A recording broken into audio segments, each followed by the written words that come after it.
Cuando era niño, vivía en un pueblo pequeño donde todos se conocían. Los veranos eran largos y calurosos, y los niños del vecindario solíamos reunirnos en el parque para jugar. Uno de nuestros juegos favoritos era las estatuas. Uno de nosotros hacía de líder, y los demás teníamos que movernos cuando el líder no estaba mirando. Si te pillaban moviéndote, quedabas eliminado.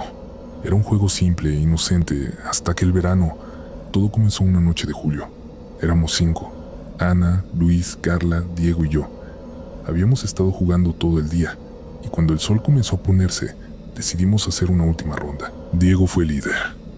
Nos colocamos en nuestras posiciones, y él comenzó a contar. 1, 2, 3, estatuas. Nos quedamos quietos, como siempre. Diego se dio la vuelta lentamente, buscando a quien pillara moviéndose. Pero entonces, noté algo extraño. El aire se volvió frío, y el parque, que normalmente estaba lleno de sonidos nocturnos, quedó en completo silencio. Diego se detuvo en seco, mirando hacia algo detrás de mí. ¿Qué pasa?, pregunté, rompiendo las reglas del juego. Diego no respondió, solo señaló con un dedo tembloroso hacia el otro lado del parque.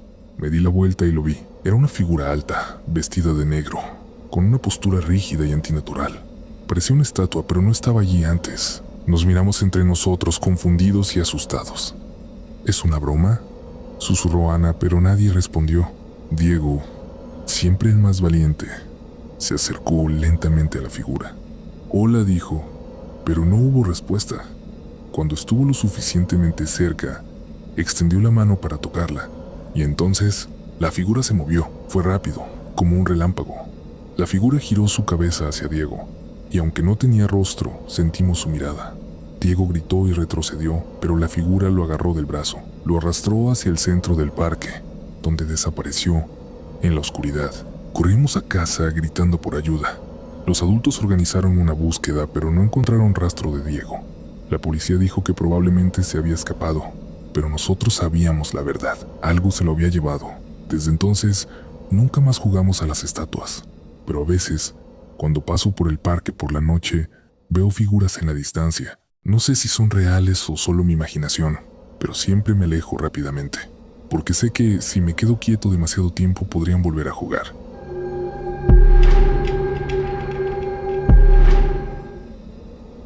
Cuando mi abuela falleció, heredé su casa. Era una vieja casona a las afueras del pueblo, llena de recuerdos y objetos antiguos. Entre todas sus pertenencias encontré un diario. Era un libro pequeño, encuadernado en cuero, con páginas amarillentas y escritura apretada. En la primera página decía: para quien encuentre esto, ten cuidado. Algunos secretos no deben ser descubiertos. Al principio no le di mucha importancia.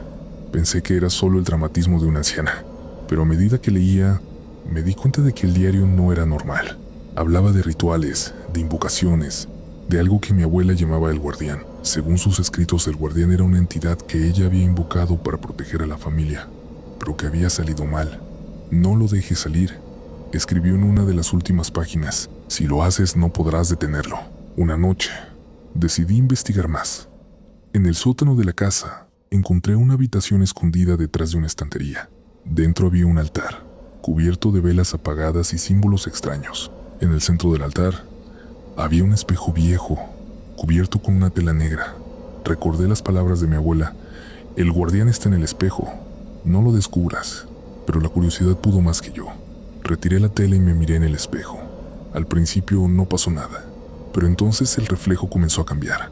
Mi rostro se distorsionó, mis ojos se volvieron negros y una sonrisa antinatural apareció en mi boca.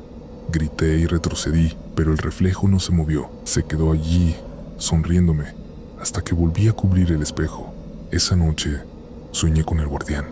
Era una figura alta, con ojos brillantes y una boca llena de dientes afilados.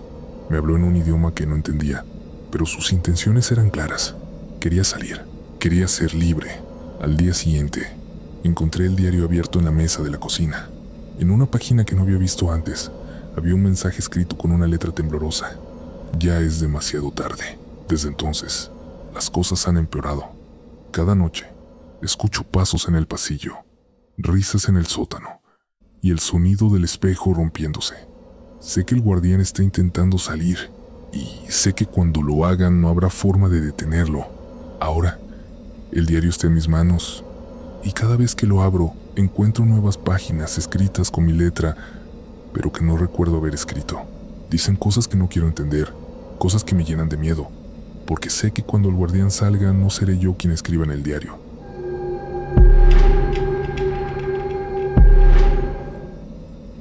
Vivo en un pueblo pequeño, rodeado de bosques y campos. Es un lugar tranquilo, donde todos se conocen y las noches suelen ser silenciosas. Pero desde hace unas semanas algo ha cambiado. Cada noche, a la misma hora, escucho ladridos. No son ladridos normales, como los de un perro juguetón o alerta. Son ladridos desesperados, angustiantes, como si algo estuviera persiguiendo al animal. Al principio pensé que era uno de los perros del vecindario, pero cuando pregunté a mis vecinos, todos me dijeron lo mismo. No tenían perros. Algunos incluso me miraron con extrañeza, como si no hubieran escuchado nada. Pero yo los escuchaba. Cada noche, a las 3:00 a.m., los ladridos comenzaban, y cada noche sonaban más cerca. Una madrugada decidí investigar. Tomé una linterna y salí de mi casa, siguiendo el sonido de los ladridos. Me adentré en el bosque, donde los árboles formaban un dosel tan espeso que apenas dejaba pasar la luz de la luna. Los ladridos eran más fuertes ahora, más urgentes. Corrí hacia ellos, sintiendo cómo el miedo se apoderaba de mí, pero también una extraña necesidad de encontrar la fuente de ese sonido. Finalmente llegué a un claro. En el centro había un perro. Era grande, de pelaje negro y ojos brillantes. Estaba sentado mirándome fijamente, como si me hubiera estado esperando. Los ladridos habían cesado. El silencio era absoluto. ¿Estás bien, amigo?, le pregunté, acercándome lentamente. El perro no se movió, solo me miró, con una expresión que no era de miedo, sino de advertencia. Y entonces lo vi. Detrás del perro, entre los árboles, había algo más. Era una figura alta, con una silueta humana pero de proporciones incorrectas. Sus brazos eran demasiado largos, sus piernas demasiado delgadas, y su rostro no tenía rostro. Solo un vacío oscuro que parecía absorber la luz de mi linterna. El perro comenzó a ladrar de nuevo, pero esta vez no era un ladrido de advertencia, era un ladrido de dolor. La figura se movió hacia él, y antes de que pudiera reaccionar, lo tomó. El perro luchó, pero la figura lo levantó como si no pesara nada, y entonces lo rompió. No sé cómo describir lo que vi. No fue como si lo hubiera matado, fue como si lo hubiera deshecho, como si su cuerpo se desintegrara en el aire. Los ladridos cesaron, y la figura se volvió hacia mí. Corrí. No miré atrás, no me detuve. Escuché pasos detrás de mí, rápidos y pesados, pero no me atreví a voltear. Cuando llegué a mi casa, cerré la puerta con llave y me escondí en mi habitación. Los ladridos no volvieron esa noche, pero supe que no había terminado. Desde entonces, cada noche escucho los ladridos. A veces suenan lejos, otras veces cerca, como si el perro estuviera justo fuera de mi ventana. Y siempre, siento que la figura está ahí, esperando a que salga de nuevo. No sé qué era esa cosa ni por qué el perro me llevó hasta ella, pero sé que no debo volver a salir, porque la próxima vez podría no haber un perro para distraerla.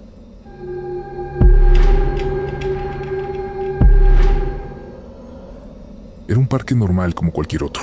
Tenía columpios, toboganes y un arenero donde los niños jugaban felices. Yo solía llevar a mi hijo, Lucas, allí todas las tardes. Era nuestro ritual, nuestro momento especial. Pero todo cambió aquel día. Era una tarde soleada y el parque estaba lleno de niños y padres. Lucas, como siempre, corrió directo a los columpios. «Mira, mamá», gritó mientras se balanceaba cada vez más alto. Yo sonreía, disfrutando de su felicidad. Pero entonces sonó mi teléfono. Era una llamada de trabajo y aunque no quería contestar, sabía que debía hacerlo. Un momento, Lucas, le dije, alejándome un poco para tener algo de privacidad. La llamada no duró más de 5 minutos, pero cuando colgué y me di la vuelta, Lucas ya no estaba en el columpio. Al principio, no me preocupé. Pensé que había ido al tobogán o al arenero, pero no estaba en ninguno de esos lugares.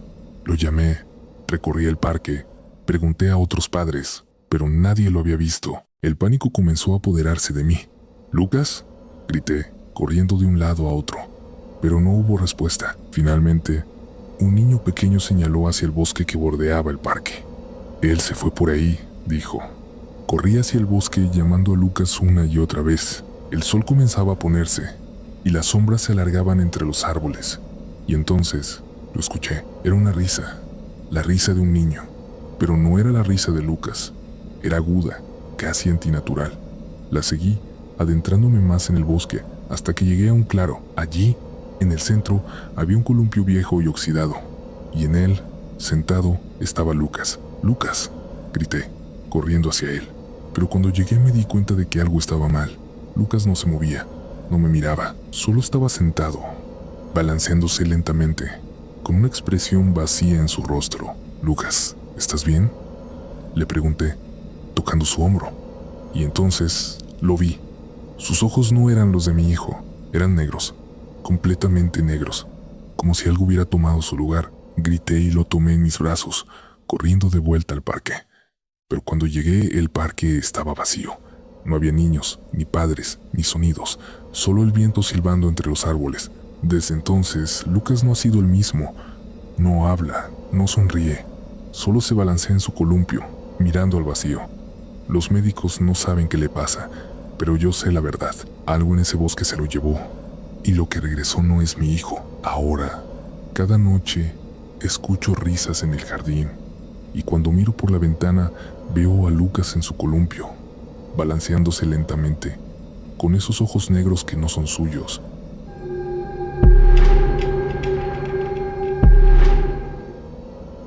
Nunca fui una persona supersticiosa. Siempre creí que las historias de terror eran solo eso, historias. Pero todo cambió aquella noche. Era una madrugada fría y lluviosa, y yo estaba solo en casa. Mi esposa había salido de viaje de negocios y yo decidí aprovechar la soledad para adelantar algo de trabajo. El reloj marcaba las 3:15 a.m. cuando empecé a sentirme extrañamente cansado. Mis ojos pesaban como si llevaran horas despiertos. Aunque apenas había pasado una hora desde que me senté frente a la computadora, decidí tomarme un descanso y prepararme una taza de té. Fue entonces cuando escuché el primer ruido. Era un sonido tenue, como un susurro que venía del pasillo. Me detuve en seco, la taza aún en la mano. «Debe ser el viento», me dije a mí mismo tratando de calmarme, pero el sonido no cesó. Al contrario, se hizo más fuerte, más claro. Era como si alguien estuviera murmurando algo justo al otro lado de la puerta. Mi corazón comenzó a latir con fuerza. «¿Quién está ahí?», pregunté, mi voz temblorosa. No hubo respuesta, solo el murmullo constante, ahora acompañado de un ligero golpeteo en la puerta. Me acerqué lentamente, cada paso sintiéndose como una eternidad.